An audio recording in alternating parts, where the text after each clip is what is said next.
Welcome to C star official. இன்றைக்கி ஒரு முக்கியமான இன்ஃபர்மேஷன் பற்றி தான் இந்த பதிவில் நம்ம பார்க்க போகிறோம். அது என்னென்னா, நம்ம மொபைலை பயன்படுத்தி எப்படி இபி பில் பேமெண்ட் பண்ணுறது அப்படின்றத பற்றி தான் இந்த பதிவில் நம்ம பார்க்க போகிறோம். வீடியோக்குள்ளே போகிறதுக்கு முன்னாடி நம்மளுடைய சேனலை சப்ஸ்கிரைப் பண்ணுங்கள், வீடியோவை ஷேர் பண்ணுங்கள், பெல் பட்டனை கிளிக் பண்ணுங்கள். வாங்க இப்போ வீடியோக்குள்ளே போகலாம். நம்மளுடைய இபி பில்லை எப்படி ஆன்லைனில் மொபைல் மூலம் பேமெண்ட் பண்ணுறது அப்படின்னு, அந்த பேமெண்ட் பண்ண இபி பில்லை ரிசிப்டை எப்படி நம்ம டவுன்லோட் பண்ணி எடுக்கிறது, நமக்கான பில் அமௌண்ட்டை எப்படி கால்குலேட் பண்ணுறாங்க அப்படின்ற டீட்டெயில்ஸு எல்லாத்தையும் பற்றி தெளிவாக இந்த பதிவில் நம்ம பார்க்கலாம். வாங்க இப்போ வீடியோக்குள்ளே போவோம்.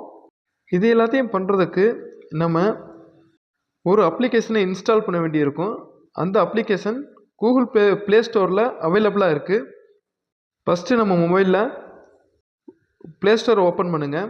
அதில் சர்ச் பாக்ஸில் டிஎன்இபி அப்படின்னு சொல்லி டைப் பண்ணுங்கள். இப்போ டிஎன்இபி மொபைல் ஆப் அப்படின்னு ஒரு அப்ளிகேஷன் இருக்குல்ல, அதை கிளிக் பண்ணுங்கள். இப்போ அந்த அப்ளிகேஷனை டவுன்லோட் பண்ணி இன்ஸ்டால் பண்ணிங்க அப்படின்னா, Tamil Nadu power distribution corporation limited அப்படின்னு சொல்லிட்டு இப்படித்தான் அந்த அப்ளிகேஷன் ஓப்பன் ஆகும்.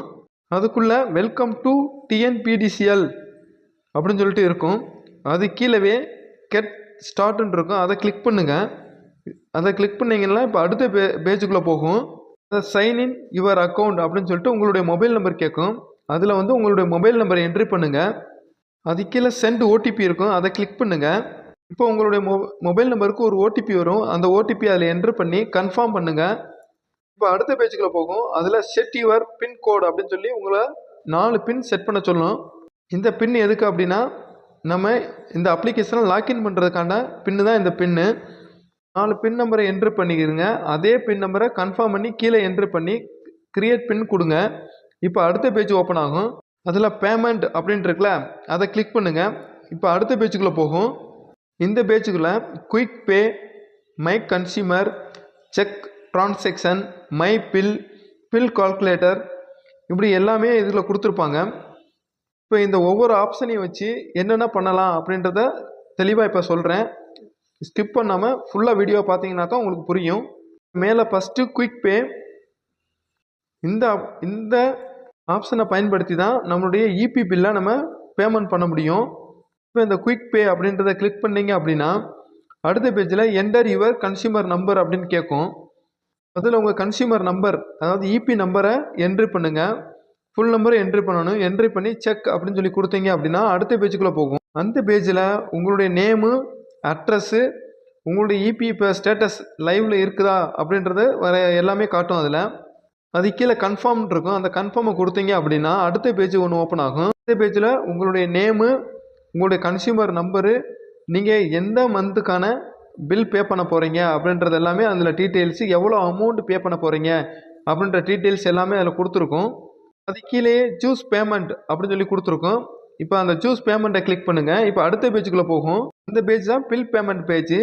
அதில் வந்து உங்களுடைய அமௌண்ட்டை வந்து யூபிஐயில் பே பண்ணுறீங்களா, டெபிட் கார்டு கிரெடிட் கார்டில் பே பண்ணுறீங்களா, நெட் பேங்கிங்கில் பே பண்ணுறீங்களா, இல்லை யூபிஐ கியூஆரை பயன்படுத்தி பே பண்ணுறீங்களா அதில் அப்படின்றது கேட்கும். அதில் எல்லாருமே மொபைலில் அதிகமாக யூஸ் பண்ணுறது யூபிஐ கியூஆர் தான் யூஸ் பண்ணுவோம். அதனால் யூபிஐ கியூஆரை கிளிக் பண்ணிக்கிறங்க.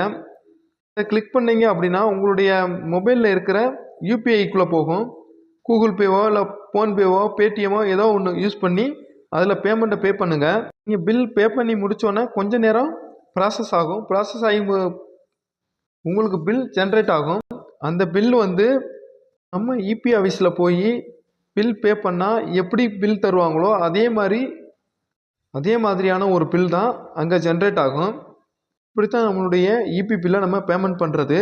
அதுக்கு கீழே மை கன்சியூமர் அப்படின்னு சொல்லிட்டு ஒன்று இருக்குல்ல, அதை கிளிக் பண்ணுங்கள். இப்போ அதை பற்றின டீட்டெயில் என்னன்றதை இப்போ செக் பண்ணிடலாம். இதில் அதுக்கு கீழே வந்து ரெட் கலரில் ப்ளஸ் மார்க் போட்டு ஒன்று இருக்குல்ல, அதை கிளிக் பண்ணுங்கள். கிளிக் பண்ணிங்கன்னா என்டர் யுவர் கன்சியூமர் நம்பர்னு கேட்கும். அதில் உங்கள் இபி நம்பரை என்ட்ரி பண்ணுங்கள். என்ட்ரி பண்ணிவிட்டு கீழே செக் கொடுங்க. அதுலேயும் உங்களுடைய நேமு, உங்களுடைய அட்ரஸ்ஸு, உங்களுடைய ஸ்டேட்டஸு எல்லாமே கேட்கும். அதெல்லாம் செக் பண்ணிவிட்டு கன்ஃபார்ம் கொடுங்க. இப்போ உங்களுடைய இபி நம்பர் வந்து இந்த ஆப்பில் வந்து ஆட் ஆகிரும். ஆட் ஆகி அதுக்கு மேலே மை பில்லுன்னு ஒரு ஆப்ஷன் இருக்குல்ல, அதில் போய் இந்த இந்த நம்பர் ஃபுல்லாக போய் சேவ் ஆகும். அதுக்குள்ளே நீங்கள் அந்த மை பில் அப்படின்ட்டு இருக்கிற அந்த ஆப்ஷனை ஓப்பன் பண்ணி பார்த்தீங்கன்னா உங்களுடைய இபி நம்பர் அங்கே ஷோ ஆகும். அதில் வந்து மாதத்துக்கான அமௌண்ட்டு நீங்கள் கட்டிட்டீங்க அப்படின்னா அட்வான்ஸும் காட்டும். இல்லைன்னா நீங்கள் எவ்வளோ அமௌண்ட்டு கட்டணும், எத்தனாம் தேதிக்குள்ளே கட்டணும் அப்படின்ற டீட்டெயில்ஸ் எல்லாமே அதில் காட்டும். இப்போ அடுத்த ஆப்ஷன் செக் டிரான்சாக்ஷன் இருக்குல்ல, அதை பற்றி பார்க்கலாம். இப்போ செக் டிரான்சாக்ஷன் அதை கிளிக் பண்ணிக்கிறங்க. அடுத்த பேஜ் ஓப்பன் ஆகும். அதில் கன்சியூமர் நம்பர் கேட்கும். உங்களுடைய நம்பரை அதில் என்ட்ரி பண்ணிக்கிறங்க. இப்போ அது கீழே டிரான்சாக்ஷன் இயர்னு கேட்கும். எந்த வருஷத்துக்கான டிரான்சாக்ஷன் நீங்கள் செக் பண்ணணுமோ அந்த இயரை அதில் என்ட்ரி பண்ணுங்கள்.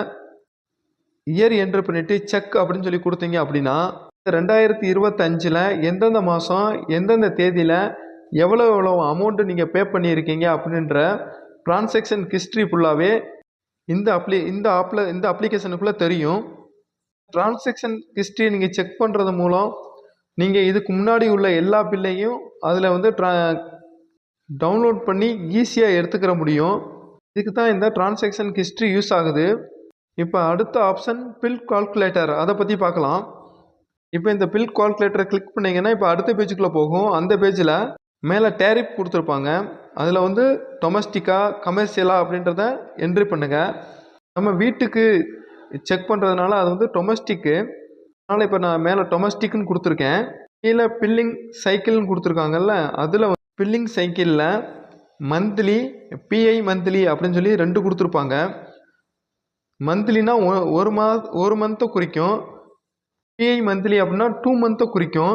நமக்கு இப்போ வந்து 2 மந்த்துக்கு ஒன் டைம் தான் இபி பில் கணக்கு எடுக்கிறாங்க. அதனால நம்ம பிஐ மந்த்லி அதை தான் நம்ம கிளிக் பண்ணிக்கிறோன்னு. இப்போ அதுக்கு கீழே நான் எவ்வளோ யூனிட்டுன்றதை கொடுத்துருக்கேன். நான் தோராயமாக ஒரு 100 யூனிட் கொடுத்துருக்கேன். உங்களுக்கு உங்கள் இபிக்கு எவ்வளோ யூனிட்டு ஓடி இருக்கோ அதை அதில் நீங்கள் என்ட்ரி பண்ணி கீழே கால்குலேட்னு இருக்குல்ல, அதை கொடுக்கணும். இப்போ அடுத்த பேஜில் நம்மளுடைய இபி பில்லை கால்குலேட் பண்ணி கொடுத்துருப்பாங்க. மேலே கன்சியூம்டு யூனிட் நம்ம யூஸ் பண்ண 100 யூனிட் அப்படின்றத கொடுத்துருக்காங்க. கீழே டோட்டல் கரண்ட் சார்ஜ் 495 ரூபா. 100 யூனிட்டுக்கு நம்ம யூஸ் பண்ண சார்ஜ் வந்து 495 ரூபா அப்படின்னு சொல்லி கொடுத்துருக்காங்க. அதுக்கு சப்சிடி அமௌண்ட் எதுவும் இல்லை. கீழே கரண்ட் சார்ஜ் டோட்டலாகவே 495 ரூபா தான் அப்படின்னு சொல்லி கொடுத்துருக்காங்க. அது கீழே நியூ சப்சிடி அப்படின்னு சொல்லி நமக்கு 2 மந்த்துக்கு ஒரு டைம் கழிக்கிற 100 யூனிட் அதுக்கான 495 ரூபாயை கழிச்சிருக்காங்க. அது கீழே டேக்ஸ் அமௌண்ட் எதுவும் இல்லை அப்படின்னு சொல்லிட்டு நெட் அமௌண்ட்டு நீங்கள் எந்த அமௌண்ட்டும் கட்ட வேண்டியதில்லை 00ன்னு சொல்லி கொடுத்துருக்காங்க. இப்படி தான் நம்மளுடைய பில்லை நமக்கு கால்குலேட் பண்ணி கொடுக்குறாங்க. இந்த பதிவு ரொம்ப யூஸ்ஃபுல்லாக இருந்திருக்கும்னு நினைக்கிறேன். இந்த பதிவில் ஏதாவது சந்தேகம் இருந்தால் கீழே கமெண்ட் பாக்ஸில் தெரிவிங்க, நான் அதுக்கான ரிப்ளை பண்ணுறேன். தேங்க்யூ ஃபார் வாட்சிங் வீடியோ. Thank you friends.